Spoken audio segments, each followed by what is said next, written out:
Bueno, bienvenidos a todos y a todas. Vamos a esperar que se puedan conectar nuestra audiencia un segundo y vamos a comenzar.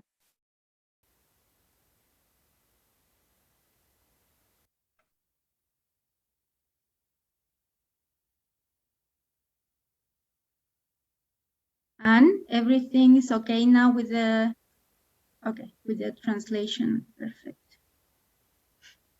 I think so. I see I have chosen here English. Excellent.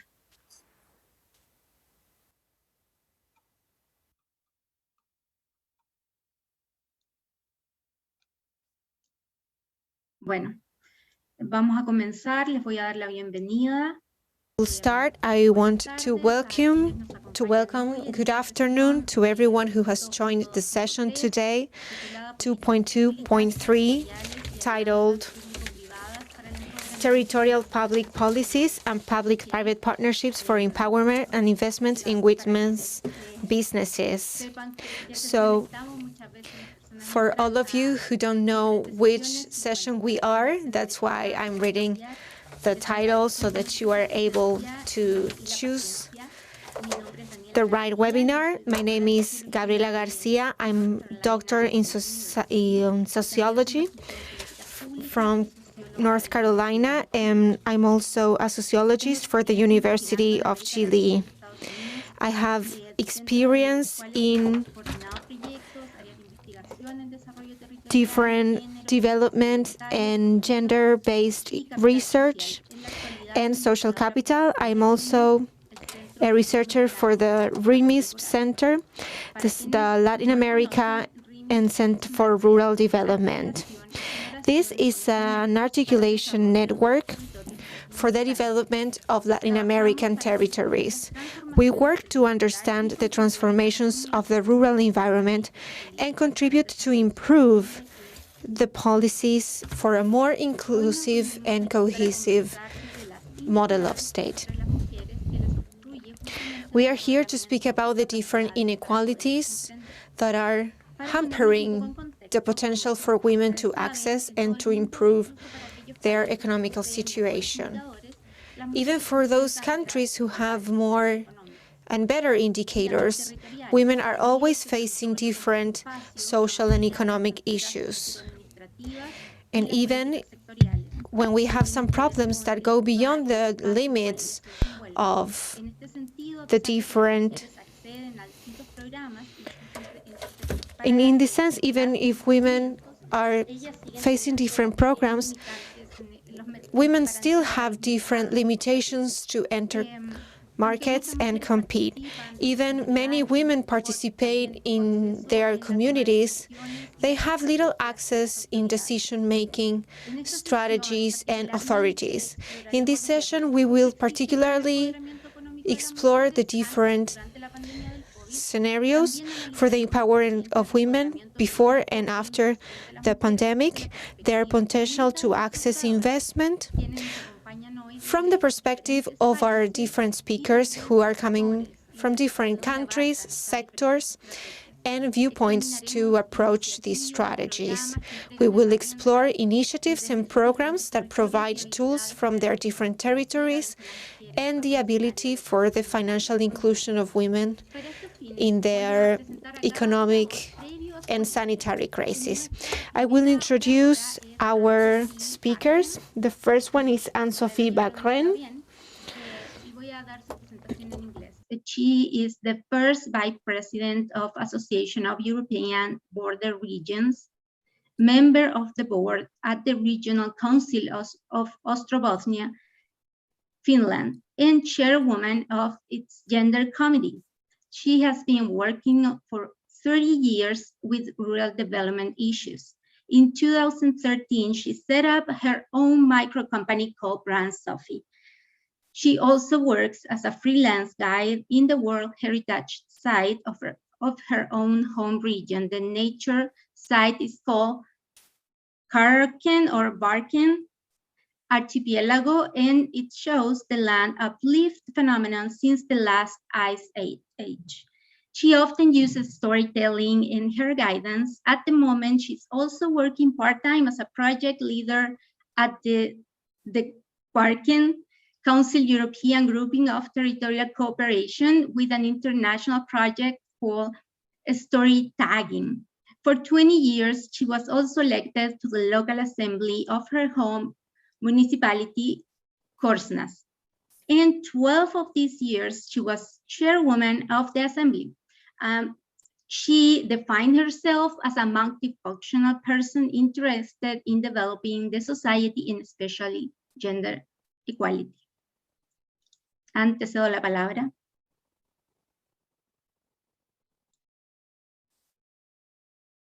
Thank you. Is it mine? Yes, thank you for your kind invitation. I hope you can hear me. And I will try to share a PowerPoint, so let's see.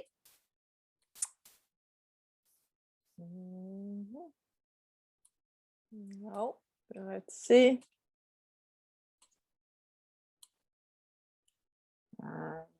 Now, do you see my PowerPoint? Yes. Great. There is, can you, there is a little bit of, maybe your sounds too, your sound is not very loud, so maybe you can. Better now? Yes. Okay, Thanks. then I go without my headphones. Yes, I hear also you much better. So thank you for your kind invitation. And as Daniela said, and many other things also, but I'm the first vice president of Association of European Border Regions. And I come myself from Finland. So welcome to my kitchen here in the rural side outside the city of Vasa. And I'm also involved in gender issues, so I will tell you more in some minutes. But first, I will put you on the map. I'm not sure that you all know where Finland is. We are situated in the northern part of Europe. And in the east, we have Russia as our neighbor, and in the west, we have Sweden. And we have a maritime border cooperation body together with Sweden called Quarken. That's the name, Quarken Council, EGTC. And if you look at the map, so I'm situated in the western part of Finland. When we talk about the labor market today, it's everyone's job. But still we have really a gender segregated labor market. And although we have worked many years with gender equality issue in the northern countries and also especially in Finland, we still have really a gender segregated market. And in some years ago, we arranged a kind of seminar where we looked at statistics, and we were really surprised. We realized that we have a lot of work to do. So we set up a 50-50 Facebook group in the Regional Council of Ostrobothnia, and we started to work. And the first thing we did was to arrange a kind of round tables. And we thought that these three sectors were very important when we have to work with rural development and also with labor market issues. And first we started to discuss with the business sector. And how are they promoting really enterprise in our region, and what about the gender equality inside this business sector? I will remain to that question soon. We also start to discuss with all the majors from the municipality. What are they really doing in this decision making, in the politics and the administration, and how are they really doing and working in fact with gender equality in the local level? I will also remain soon to that one.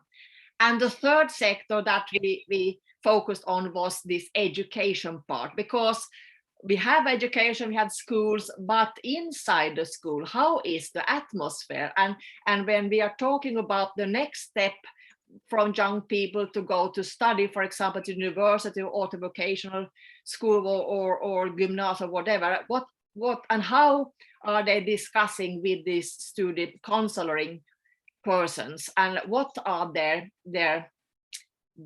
impacts on the students and the young people, and what are they really saying? And we realized that here we also have something to work with. So if I start with the municipality level, in Finland we have a Gender Equality Act since 1987, so it's quite a long, and that means that we have a Gender Equality Act for the public sector. So we have a kind of work already with gender equality issue at the local level, but still, as I said, we realized that we have much more to do. So we took this charter for the European level as our tool to work with at the municipality level. It's a European charter of equality between women and men at the local life, but also at the regional life. And it's a kind that, and we set up a kind of campaign for the municipality that all the municipalities should sign this agreement, and then also set up a concrete action plan to work with in 2 years ahead. So this is something that we really have focused on, and we also have educated the municipality level a lot around this charter, how to work in practice. And now we are having an election soon in Finland to the local level, to the municipality level, and we also challenge all the candidates at the moment, because if the politics will not change, how can we then take new steps ahead? So we now challenge all the candidates to set up their own equality promise in this election, and we also collect all these equality promise in our social media, just to promote how the candidates from different political parties really want to work with equality issues at the local level. So this is a concrete step that we are now working with at the moment. And then we'll jump to the business sector. When we had our discussion with the business sector, we realized that we have to work inside the companies with gender equality. And then we also challenge all the companies in our region to in the end, and we wanted to appoint the first equality company of the year in Ostrobothnia. And it was a campaign, and it was so on social media, and we got a lot of application, and I was really surprised. It was really high level, so it was not an easy way to really appoint the equality company of the year in Ostrobothnia, but that is also shown that many companies already are thinking quite a lot with gender equality issues, because we had a kind of checklist that we really checked in fact, how are they working with gender equality inside the business sector. So in the end, we appointed one winner, and also we give an honored award to 5 other companies. So now these companies are like role models for other companies in the region to work, and how to work with gender equality, and next year we will go on with this award. And then I'm going quite fast, so because I don't have so much time. So in the project life, when we talk about territorial cooperation, we have these Interreg programs. It is a kind of cross-border project programs in a European level, and that means also that we can work over the border in our region. And if you look at the business sector, it's really focusing at the moment quite a lot of this clean tech and technology overall. So this is really a male sector, if I say so. So if we want to attract more working force in the future, we also have to attract women into this sector. And that's why we started to work especially with this clean tech project, and especially focusing on gender equality inside this sector to promote more women into this sector overall. And one thing is just a concrete example. How are they really promoting themselves when, and how, if they have set up or asking for working force, are they only male in the picture, or they're also women inside the picture? And many companies really decide if they want to attract women into this sector, they have also to look of the branding of the company, especially the pictures. So many clean tech companies in our region, now in this Kvarken region, really has focusing on how to promote more gender equality also in the branding of the company. So to conclude, when we talk about future sustainable workplaces and enterprises, I think this post-COVID mindset is something that now has throw all the balls ahead, and then it's a kind of new thinking or rethinking, both rethinking and new thinking. And one thing I really think is important, that the value of many aspects has arisen. And if you look at the workplaces in the future, or also in the enterprises, you have to have your values really rethinked, and that includes also the gender equality aspect. And if you look at the rural aspects, we are now facing this remote working time, and many people are working both multi-locality, which means they are living in two places, in rural side and also in bigger cities, and this means that this will give at least many women at the rural side many new opportunities when we are talking about the next generation of the workplaces and enterprises. And I also think this health aspect has arisen really in many people's mindset, that now people really want to feel good, not at home. They also want to feel good in the working places and what they are doing in their lives. So this health aspects comes as a really big issue in many levels. But of course, many workplaces are going to be more automatization, and that means also that we have to lift up this emotional intelligence to be human, and to be a human means also that we are equal at the workplaces. And the three last thing, that this belonging, I think when we are living globally today more and more, we also want to belong to something. So it can be a smaller community. It can be, if you're talking about businesses for women, example, it can be a kind of networking group for women, that you have a kind of belonging to a group that you are committed to, and also you can feel that you can have some trusted discussions. And I think that gender equality will be a big brand. If you are not working with gender equality, you are out of question.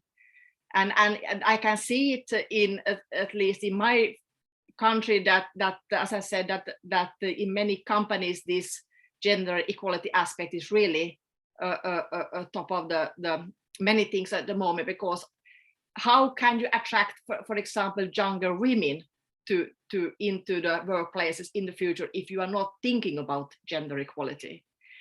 And of course, when we are talking about this digitalization, you can live really local, but you can work globally. And that means also, if you are living locally, you can also have more interesting place-based investments. That means that you can also be a part of the global workplaces.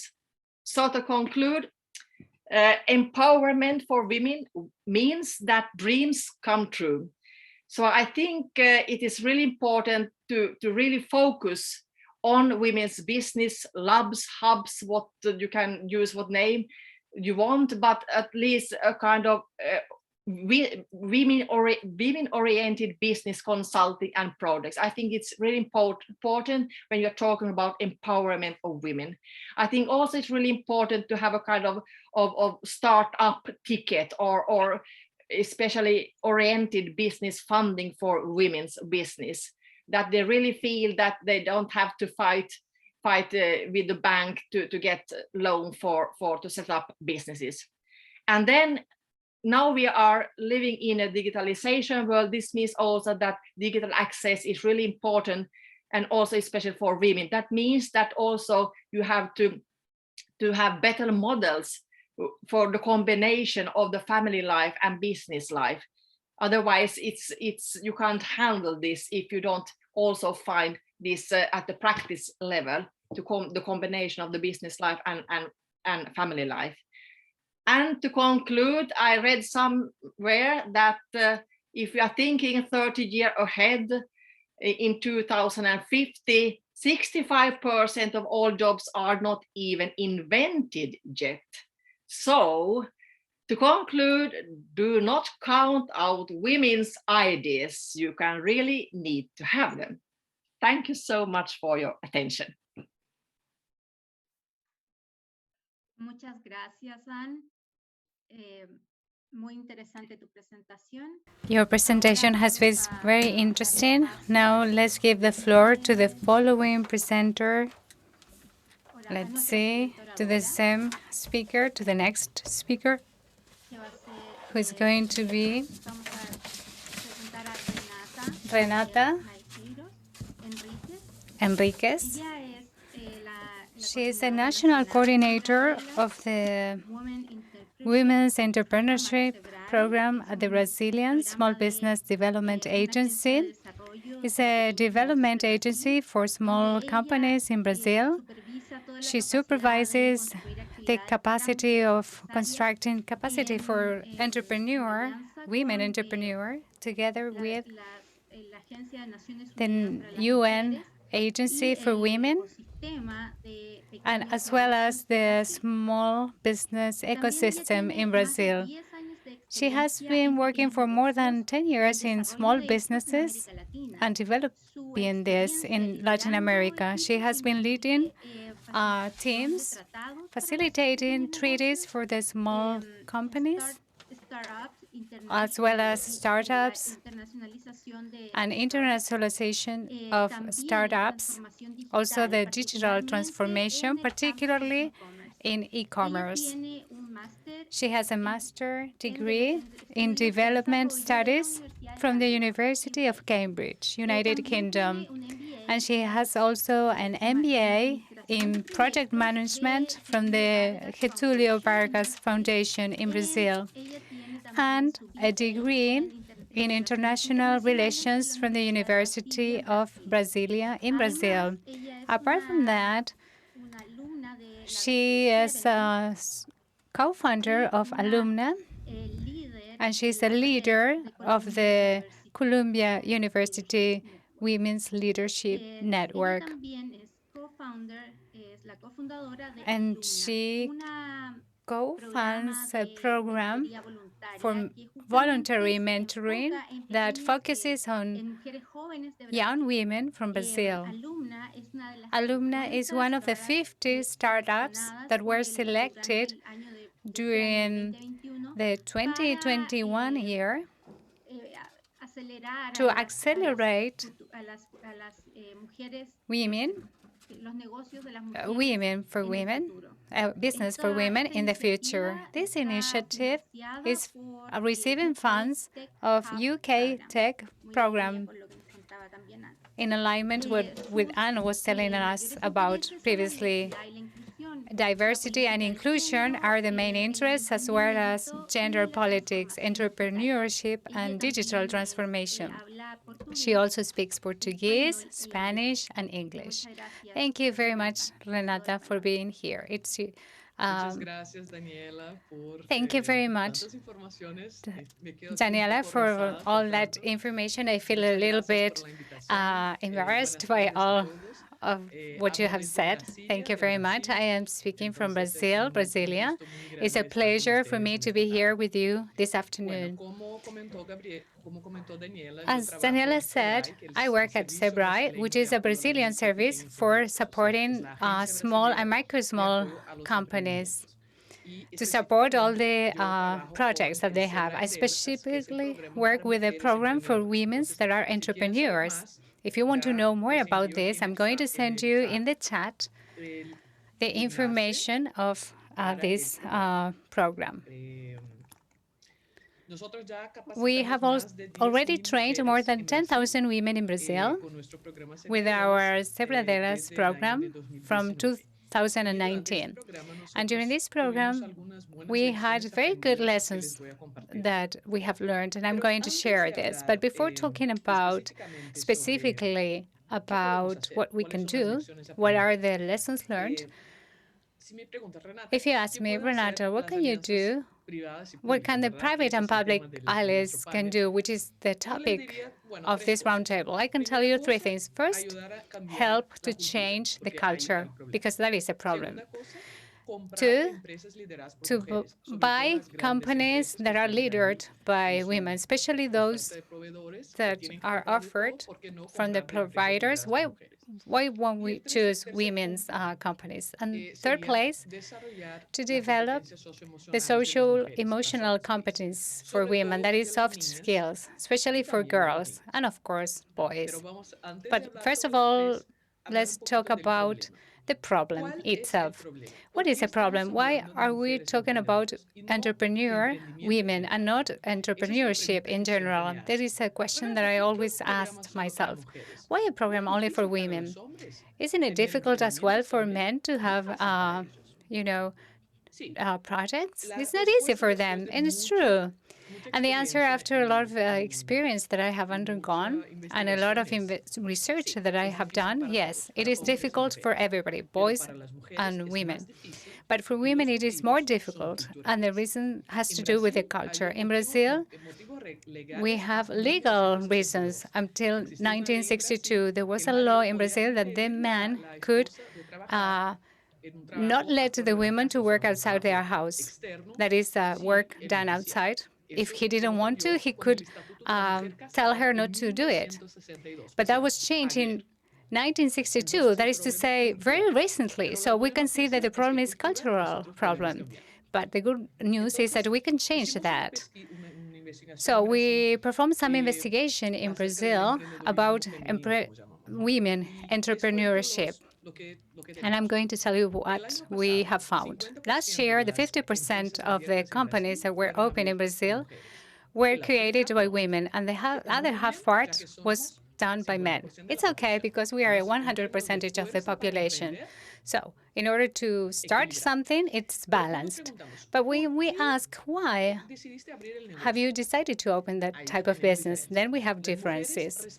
Women answer that they do it because they have the necessity. But men say because they have opportunities. So entrepreneurship done for necessity is because you don't have any other way of earning money. So you have to open a business. But if you're looking for opportunities, it means that you research about the market, you do some planning, everything. So if you do it for necessity, you don't have as many opportunities. And the reason why women do this is because of maternity. When they come back after their leave of absence because of maternity, they are laid off of their work, or they decide to stop working because they want to be near their children, because we know that the cooperative world still has to change so as to support the families or the family demands. In Brazil, women are 16% more educated than men, but the companies led by women, they invoice 20% less in comparison to the men's companies. Why? We are more educated than them, but our own companies are earning less money. There are two reasons for this. One the sectors. That is to say, what are the sectors that ladies choose? 3: food and drink, fashion, and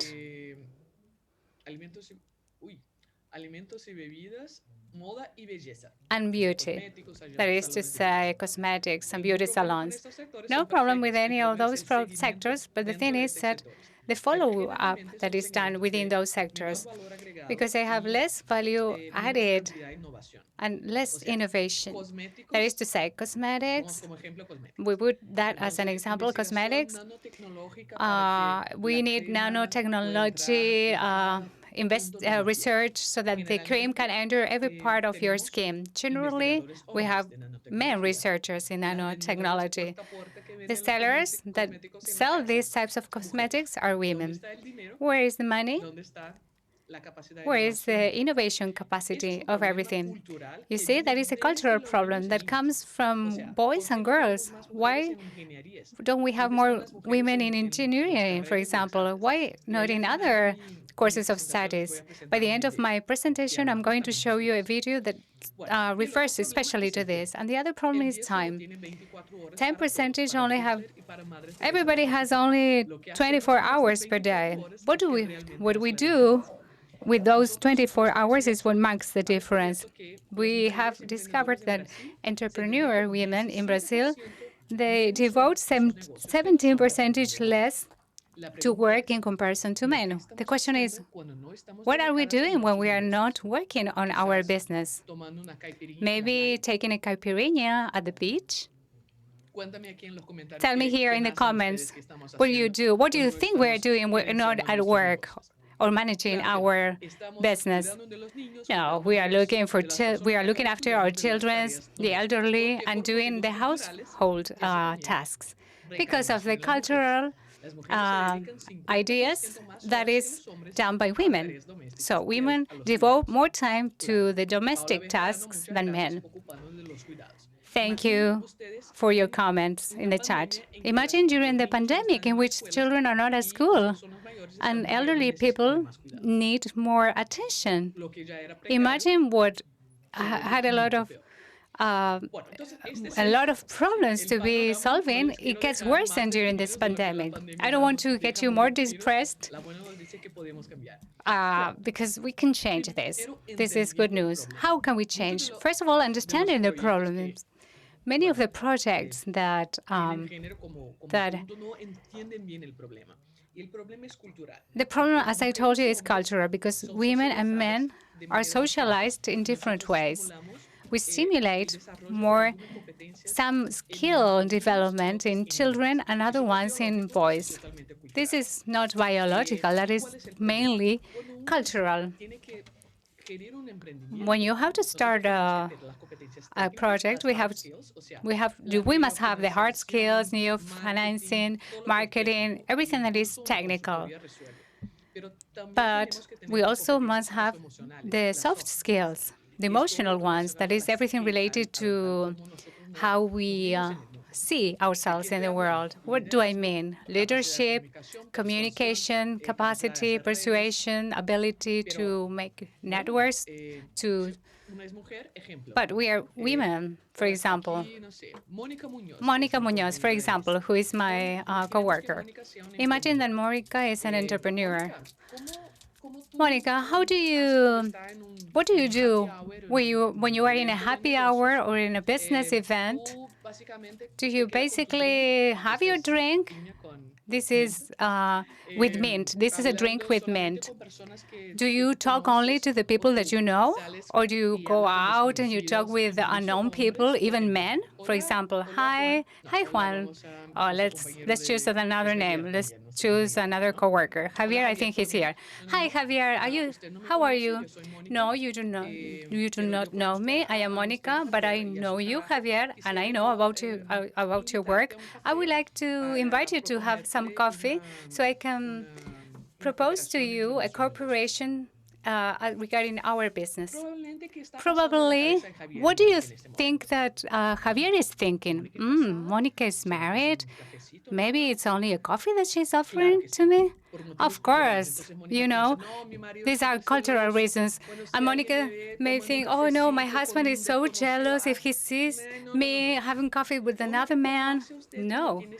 So, Monica, what do you do when you have to do a business trip and your little child is having fever at home? No, he's with his father. But what type of mother are you that travel for business reasons and leaves a child sick at home?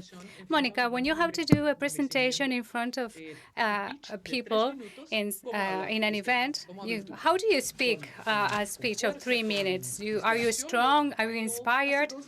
No, I haven't slept for 2 days. I can't. No, leadership, communication, persuasion, being persuasive. Networks, that is a problem that the culture in general, women, as I was trying to illustrate with this example. So that is a problem. It's not the skills, competence. How do we develop the socio-emotional skills? With mentoring, because that is the best way so that people can interchange and also have the role model, the example there. So that is my lesson and what I wanted to share to you. Okay. And we talked about helping changing the culture, soft skills, buying companies that are led by women. There are many programs that we can use, and we can use the power of big companies so that they can buy companies led by women. And the third, that is basically to develop the soft skills. So to wrap up, I would like to show you a video from a bank that speaks about these things that we put into the girls' and boys' heads, and we must change. Thank you very much. Juliana, please show us the video. Me llamo Carlota Camila. Soy de Venezuela y tengo 7 I am from Venezuela and I am 7 years old. Soy de República Dominicana. I am from Republic. I am from Mexico. I am from Brazil. I want to be a teacher and I want to do some makeups. I would like to be a mom. I would like to be a YouTuber, a vet. I would like to be a dancer. Can we play something? Imagine a story about this lady. Oh, she's so beautiful. She has a monkey. Her name is Maria. She looks nice, kind. I think she works at an ice cream shop. She's a hairdresser. I think she's a teacher. She must be a doctor. She has a boyfriend. I think she has a family because she's happy. I think she likes playing football with her child. Oh, she has curly hair like her. I think she's a school director. Can you tell me who she is, please? I will make you read a phrase. Mabel was the first engineer woman that started working in a reservoir of electricity called Salto Grande. So she helps with electricity. When she started to become an engineer, there were very few women following that course of study. Luisa works to bring electricity to indigenous places in Colombia. Oh, I have never imagined something like that. I am very impressed. I have never imagined that she would be helping with electricity. Scientists, what they do is that they are mainly men. But I think that there should be more women doing this task because all the women have the right to do the same thing as men. I think everybody can do the same if they want to, but if they don't want to, they shouldn't do it. I think that when I am older, I can become an engineer. I would also love to be an engineer. Perhaps because I know everything about numbers. I can count up to 30.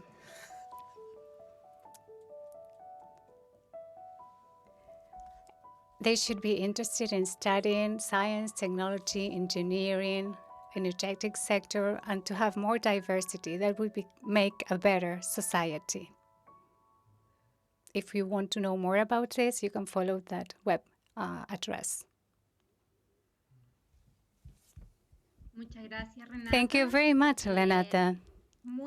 It was very interesting, very passionate. Your presentation was very passionate. I liked it very much. I liked the concrete example on which you illustrated the situations that women face. Our next presenter is Javier Cicharo. He's a project officer at the International Labour Organization in the Spotlight Initiative, a joint project for the European Union and for the elimination of violence against women and girls in Argentina. From there, he talks about the link between the violence and the workplace. He has a political science degree from Torquato de Tella University, and he manages the public policy and development in the National University of San Martin and in Georgetown University. He has been working for 10 years in Argentina, and before that, he worked on research and elaboration of public politics as regards social protection. You are welcome, Javier. I'm going to remind the following speakers that they have to respect time. Unfortunately, we are a little bit later than we thought we would be, but I thank your patience on this. Thank you very much, Daniela. It's a pleasure to be here. Thank you to all the organizations from the Economic Development Forum. After this beautiful presentation, I will also present a video in the end. Many of the things that I am going to refer to probably are going to be repeated, or some of them will be more deepened. One of the triggers with the questions that you asked, I wanted to try to talk about the obstacles that women face in the market labor sector, which have increased during this crisis and pandemic. Some research in the international workforce data during these months have shown and confirmed this, what we have foreseen. We found that there has been, through the year 2020, a 64 million loss of work, mainly from women, in comparison to the previous year. This is the 5% loss of women work in comparison to men. So we can see very big gaps. At the same time, those gaps were reflected in the reduction of the hour works, the paid work. For women is even more than for men. And as a result, women earned less, they saved less, and they were more going towards poverty, unfortunately. The confinement measures that were practiced as a response to this pandemic increased this situation. The work time was extended for women, and the limit between the work life and the life was diminished.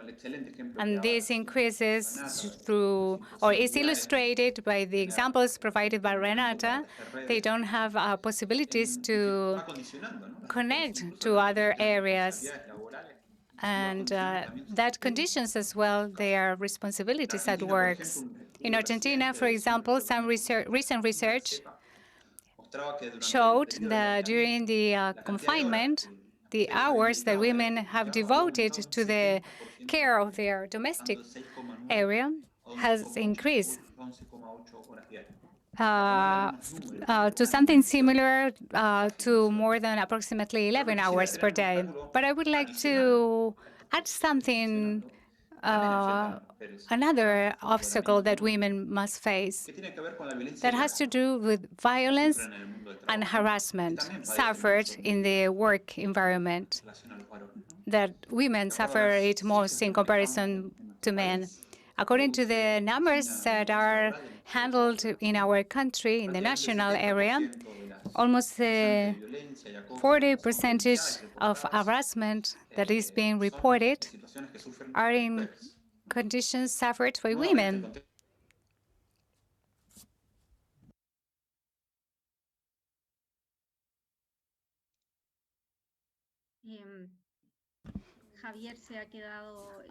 Javier has lost connection momentarily. We will wait some seconds to see if he's back to talk, because he has very interesting insights about violence and harassment for women.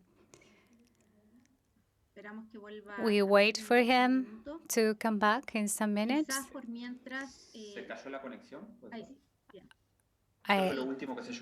What was the last part that you heard? You were telling us about the numbers about domestic violence, about what women receive at home, the domestic violence.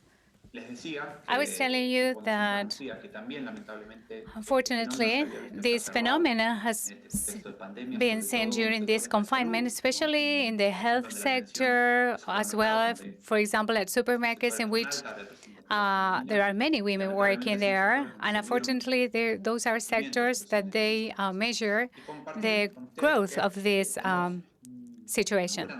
We have some good news about this, among so many bad news.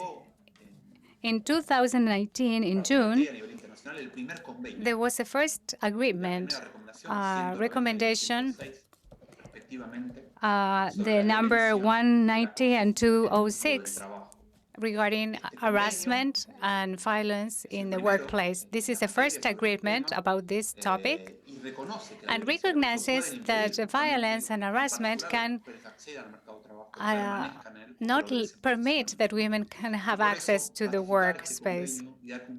By complying with this agreement can help not only to have an environment without harassment and violence, but also to diminish the gaps seen there. So we have to think about abuse and all that as an obstacle, apart from all the other obstacles that were mentioned before when we are dealing about the gaps that we are trying to bridge for the company's developments. What can we do? I think it is important to work in different areas at the same time. First of all, not to make this natural and to invest in integral work that allow to give more time and money for women, and in particular, we are thinking about entrepreneur women, recognizing those inequalities to put in place active politics that bridge these gaps and to generate employability that benefit in equal terms men and women.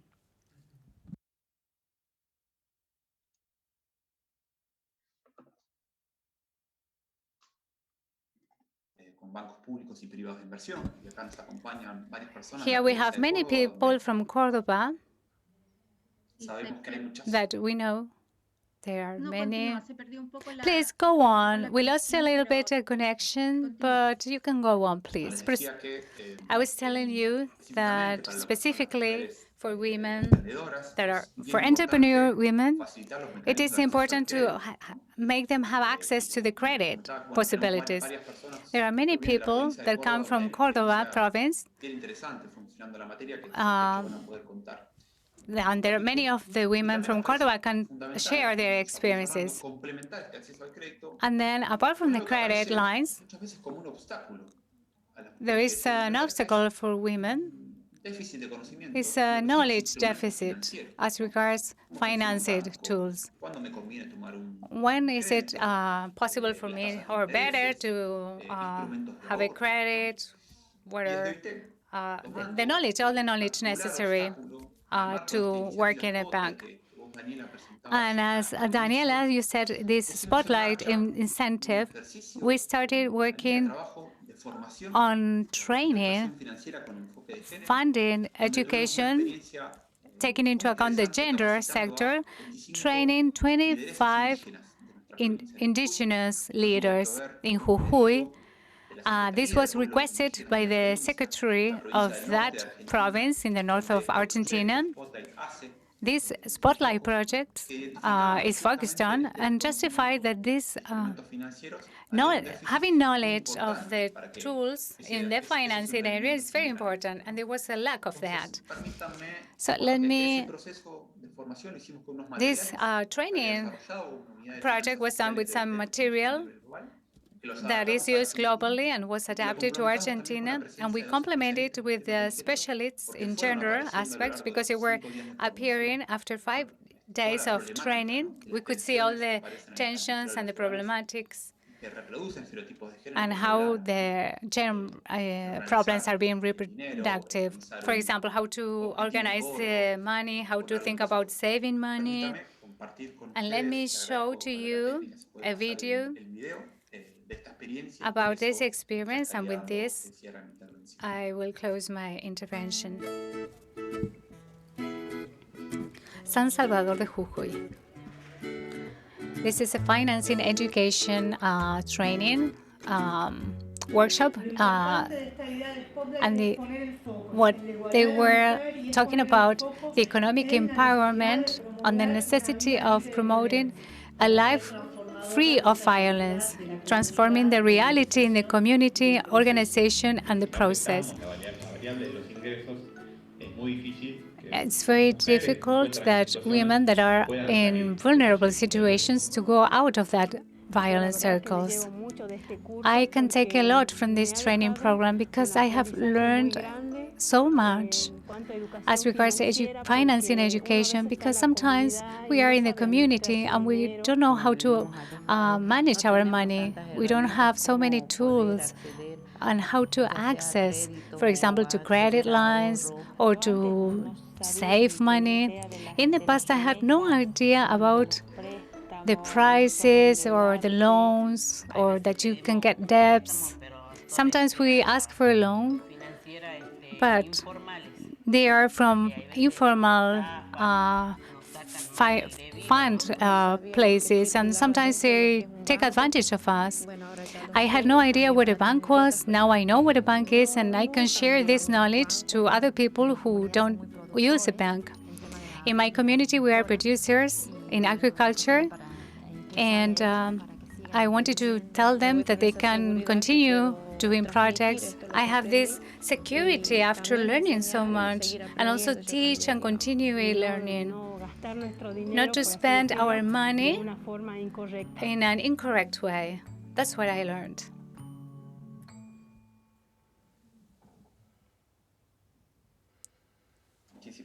Thank you very much. And to close, what is interesting that due to this experience, we were able to adapt the material so we can problematize tensions and the use of the money, taking into account the stereotypes in the domestic area. We talked about violence, abuse, channel to assist in cases of violence, and also to having autonomy in economy.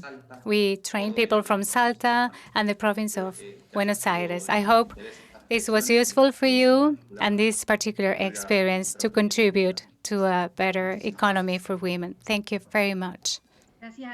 Thank you, Javier, to enlighten us in this path that is so negative in which women are exposed, because the violence is not only in the private and the personal places. I'm going to introduce the following panel member.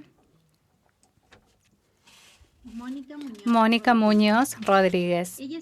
She belongs to the Ibero-American place, Ibercom, Redete, ALC, and Global Sustainability Lab Fellow. She specialized in local development, communication, and sustainability.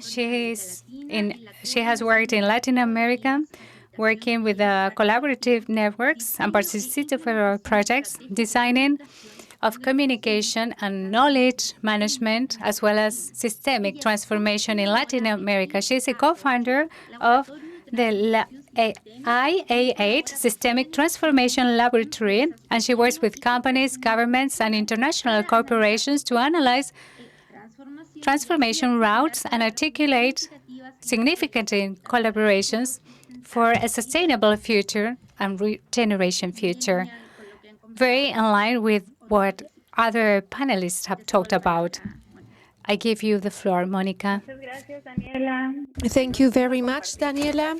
Well, I'm going to share my screen here. Let me see.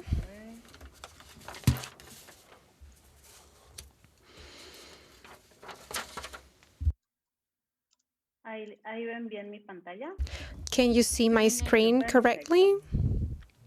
We'll see everything's in black now. That's all we can see. Okay, wait me for another minute, please.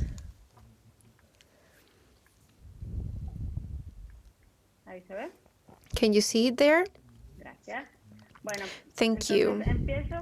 So I will start by thanking Daniela for her presentation and for all the speakers who are sharing this roundtable with me.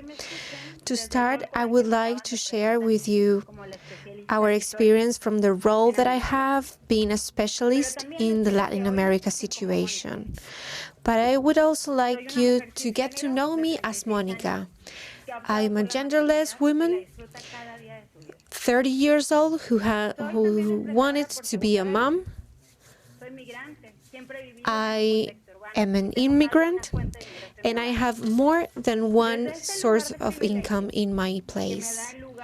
From this place of privilege, given by the family that I was born in, I want to take advantage of the opportunity to speak for many entrepreneurs who are not in this place. We want to think, what resources do we need to think and change our capacities and improve them in order to solve many of our inequalities? This is a tremendous effort ahead of us. It's an urgent matter to be solved, something that we need to wonder in silence about. Buckminster Fuller said that you never change things by fighting the existing reality. To change something, build a new model that makes the existing model obsolete. So from our place, are we creating, reacting to, or developing a new model? We need to change our perspective so as to know where investment is going. We need to know the context for this. Are we in a rural, urban context? A starting point is to consider the trajectory of our economic system, the culture where it is immersed in, the wealth of this context. And in this opportunity, we of course have just spoken about also the situation in Argentina. But we also need to think about how different social processes, subjective, different capacities that we have facilitated by the different subjects participating in our community. We have to think about new investment strategies, because if we consider the historical trajectory, the subjectivity of our lifestyles, we can identify different both tangible and intangible factors that can affect the models that we want to promote. We need to design from different paradigms, different capacities and thinking models in order to promote empowerment for women. I am almost certain that this is nothing new, right? We also know, everyone knows that this is just the tip of the iceberg, that we need also to see the different mind models. But okay, Let's see how we do this. First is diagnosing.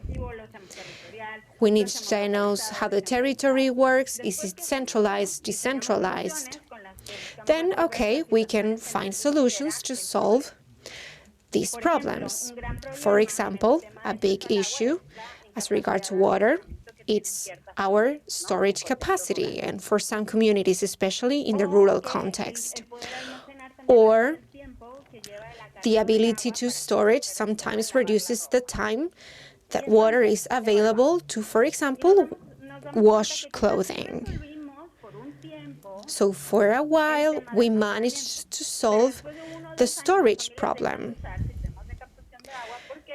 But then many families stopped using these storage systems. They don't know how to repair them.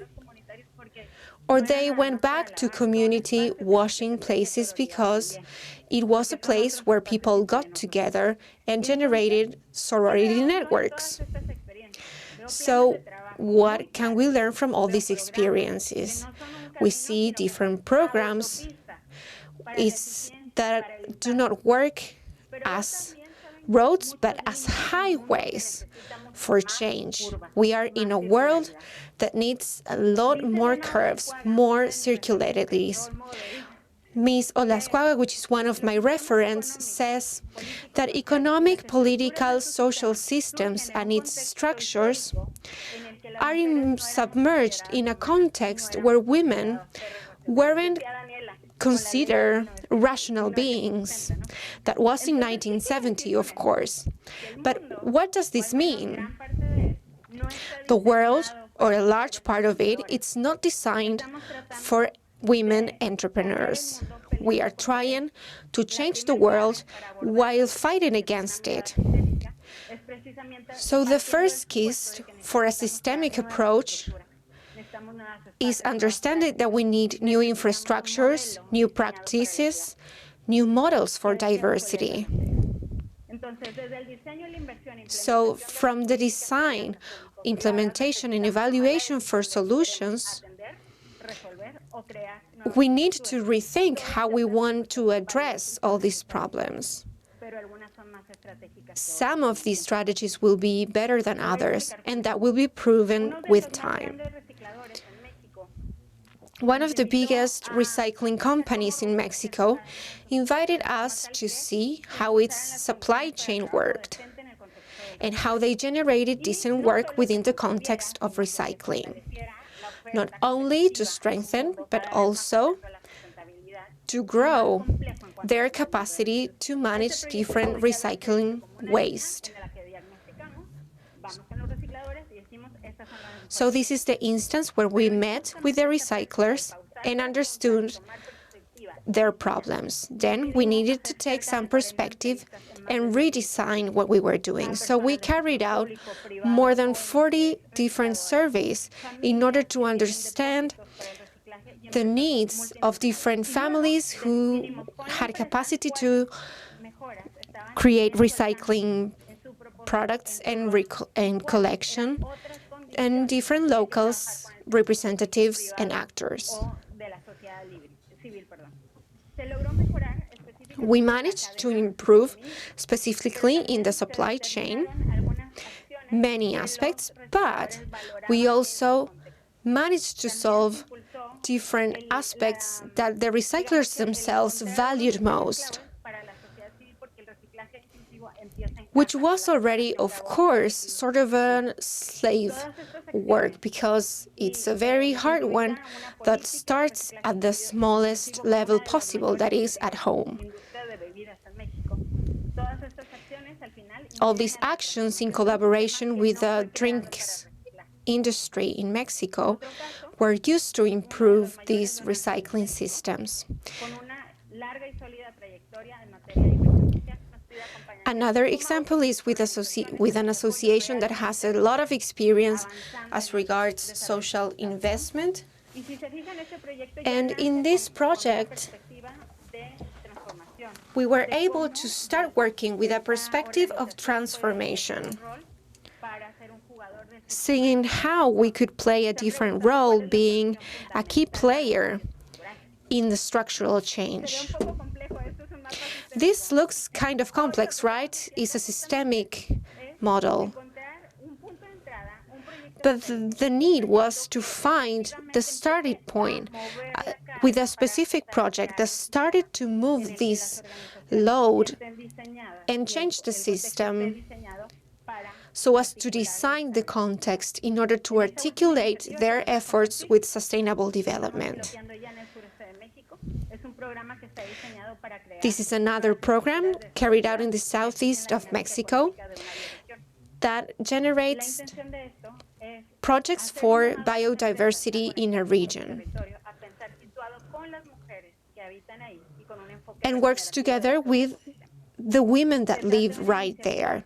It's an initiative that is creating new structures. So I'm closing this intervention as Monica. I'm a woman, I'm a mother, and I'm also a specialist in local development and sustainability who works every day creating initiatives and making great efforts for local economic development. And as a specialist, I want to also suggest that we need to incorporate new perspectives that create new models, coalitions, and I encourage you to think how the world is living and what can we do to integrate another rhythm within our programs. How can we reinvent the planet every day with other cycles, like the lunar cycle, like the menstrual cycle, with more curves and less lines. How we address decision making. So it's just like this. I invite you to create together this world with greater equity. Thank you, Monica. It's a great approach on a systemic model. Your presentation was actually very interesting. The final speaker, but not the least important, is Maria Victoria Flores, mother of three, lawyer, and president of the Córdoba Obras y Servicios, who's trying to make Córdoba a city more environmentally friendly with its environment. Thank you very much, Daniela. Good afternoon, everyone, and good morning. I want to thank you for this space. I am very proud to be able to participate and carry with you this forum. Being the last has the advantage of being able to grasp some concepts that I share with the rest of the speakers, as empowerment and gender-based issues are cultural issues. So I will show you a presentation from which I will be speaking and explaining my point of view now. Córdoba Servicios is a municipal institution. Well, I need to fix this. Okay, so we are ready to start. Córdoba's Obras y Servicios is an institution providing public services. It's in charge of sanitary services, public works, and the recycling activities in the city. And it was a sector and an institution where all main positions were occupied by men. And this is the first time that a woman is holding this position in a place where only 28% of the workforce is women. Of course, we are a minority here, but now the institution is chaired by me, who's speaking. I wanted to show you this picture because when we started working here, the services were provided mainly by men. And as Monica, Javier were saying before and providing data about, we used to have this barrier, this glass ceiling, because women were destined to cleaning services. And by an initiative by our mayor, We dared to break this glass ceiling and to understand that we can manage heavy-duty machinery and carry out tasks that were mostly associated with men. Now, women can manage any kind of machinery. And we wanted also to make a diagnosis and see what was the percentage of women represented in these positions, so as to be able to freely choose new promotions, new experiences, and different hierarchies and positions. Within this institution, we carried out different public works, and the most important about this is what I want to show you now.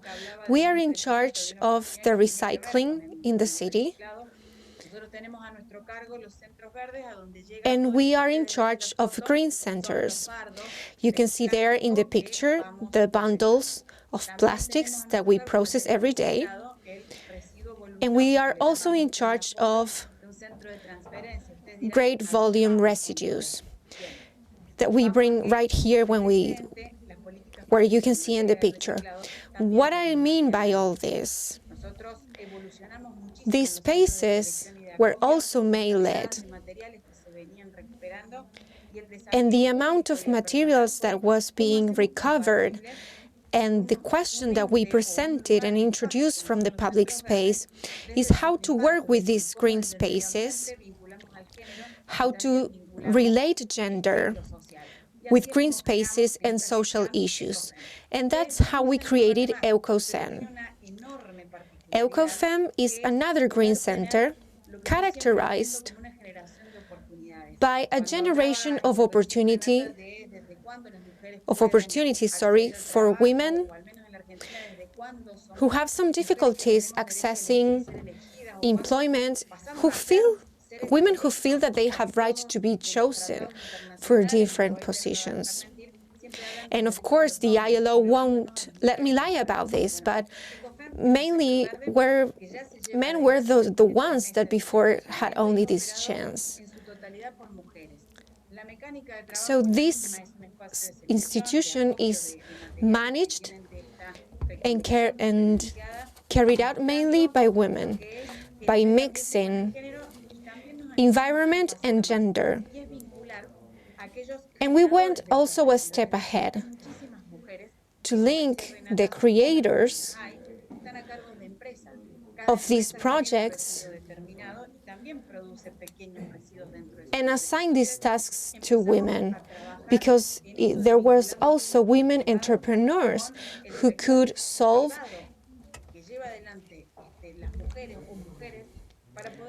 and find new ways to collaborate within the recycling system. In the province of Córdoba, we have a ministry for women, right?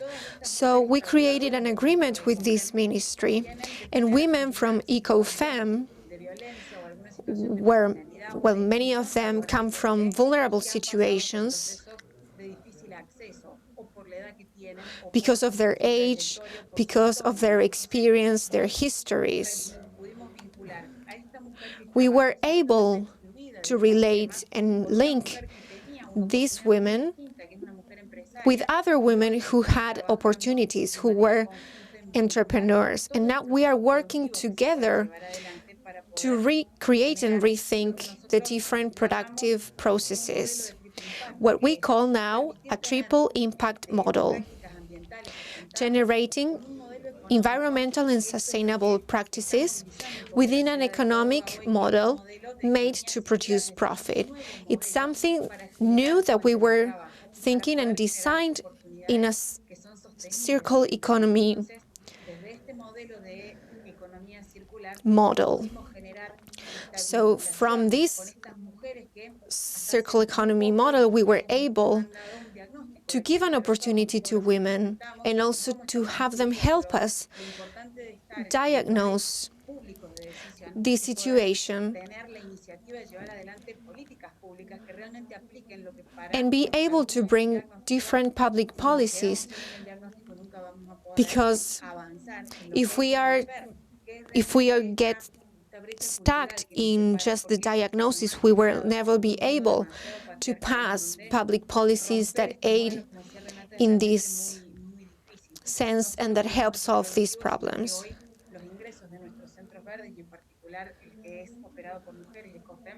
Now, the returns of our green centers, and especially the one led by women, it's really increasing, and we are also increasing the amount of material that is being recycled. So from the state, we understand that we are the ones that have the responsibility and the chance to start these new initiatives to bring equality to women. And we can generate development also from a localization point of view, having smaller initiatives that help in this sense. And to finish, we also made a lot of progress in this, actually in training. Not only as regards violence in the workplace, because that's something that exists beyond domestic violence. And now we can see and generate different projects and trainings that we carried out with the universities that you see right below in the screen. And we created also a law that demands that public officials train themselves too in gender issues and gender-based violence. I am proud to say that all of our public officials have been trained in gender-based violence. It's something that is very important for us because we are also collecting waste and recycling material in the streets. So violence in the streets is something that we also needed train on.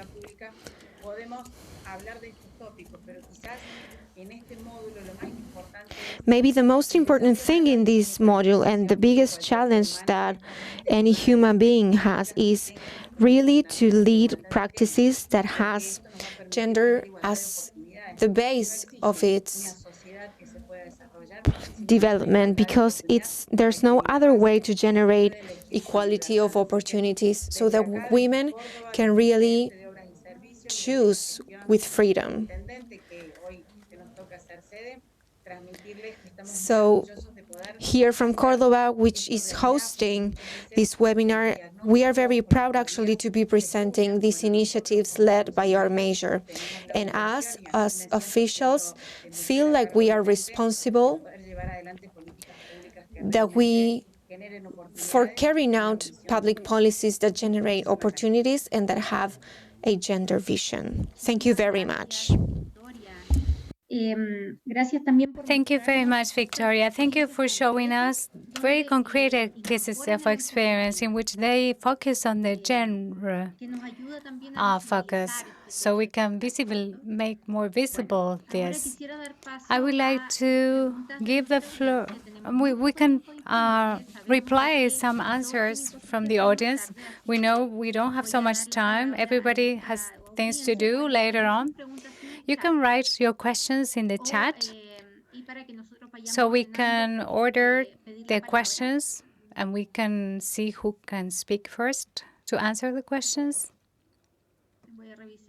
Let me take a look at the chat to see the questions that we have. Magdalena, have you got any question on mind, or does anyone want to provide more insights? Someone was asking about if we could send more information, and Javier wanted to be contacted. So we're going to provide the contact details. Someone was asking about something to Victoria. what ages? What is the age? What the age of the women that participate? In EcoFirm, particularly, we have incorporated women from 35 to 56 years old. So we have a varied audience. And we also have a percentage of women that belong to the LGTB group.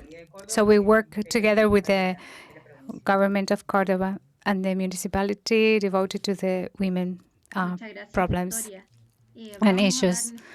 Let's now answer one last question if someone has it. Otherwise, we're going to finish this presentation with the lessons learned by our panel members. I really thank all the interesting presentations from the member panelists. We are very happy of knowing about your wisdom in which you have transmitted all these learning ideas, lessons during the interventions.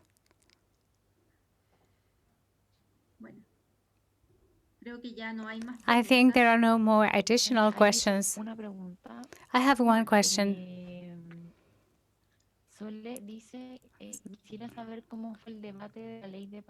She would like to know about the parity law, what it was the debate like, and also from Victoria, if she had to, there was something that has to be done so that women could occupy more jobs or laws that had to be implemented so that women can take more places in Cordoba. I can see Olga Ritor here. She's one of the people that foster this type of law. We can say that last year only for 2 years, the city has some regulation that demands that there is an equality in the election sector. It exists, but it's only been implemented for 2 years. We are part of equality, and the debate was complicated regarding women. There were more men that wanted to have an equitable participation. Women, it was hard for them to make them understand that we were trying to destructure the way we were receiving the information. But because many women before us started talking about the equality and the participation, it was a very strong debate, very enriching.